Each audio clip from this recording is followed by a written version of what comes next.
I tell you something you might not expect? Before I clean, I pray. And it's not because I'm extra spiritual or I just love cleaning. No, it's because I need God to clear the mental mess, release the weight I've been carrying, and bring some peace back into my space. You ever look around your house and just feel stuck? Like the mess is too much and you don't even know where to start. That was me, the dishes, the piles of laundry, stuff everywhere, and I'd just freeze. One day I stopped and said, God, I don't even know where to begin. Just help me bring back some order into this home. And honestly, that moment changed things. Cleaning became less about chores and more about clearing out what was weighing me down mentally and emotionally. You know what I've noticed? A lot of times the mess around me reflects what's going on inside. And that's why I start with prayer. It's not just about getting energy to clean. It's about me asking God, what am I holding on to here? Because sometimes it's not just about old clothes or papers. It's things tied to stress, regret, or just stuff that I've been avoiding for a while. And I have to ask, am I ready to let them go? And can I trust God to fill the empty space with something even better? When I pray before I clean, I'm not just tidying up. I'm giving God room to work in my life,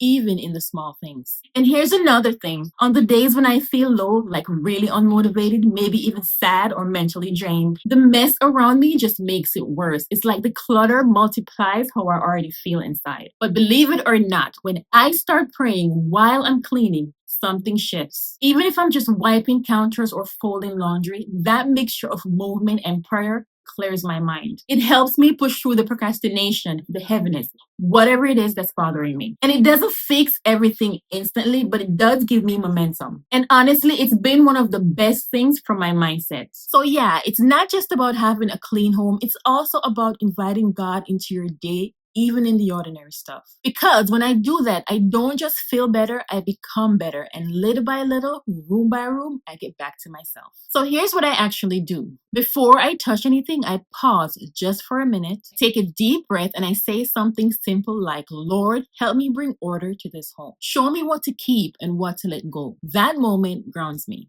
Then I might turn on some worship music, light a candle, and then just start small. One area, one drawer, one trash bag. I'm not trying to do it all. I just need to move forward. Some days I'll only get through one little spot, but there are other times where I'll just keep cleaning for hours. But either way, I always feel lighter than when I started. And once again, it's not about having a spotless house. It's about inviting God in the middle of your mess. Because when things feel chaotic around me, this little habit helps me reset inside and out. It clears my mind, lifts the weight off my shoulder, and it also reminds me that I don't have to carry everything alone. So if today feels heavy, don't try to tackle everything. Just pause and say a prayer. Then pick one thing to clean and let that be enough for now. You might be surprised how much lighter you'll feel when you do that. One of my favorite scriptures to recite when I'm doing this is Isaiah 32 verse 18. And it says, my people will abide in a peaceful habitation, in secure dwellings, and in quiet resting places. That's the kind of home I want to have, one where peace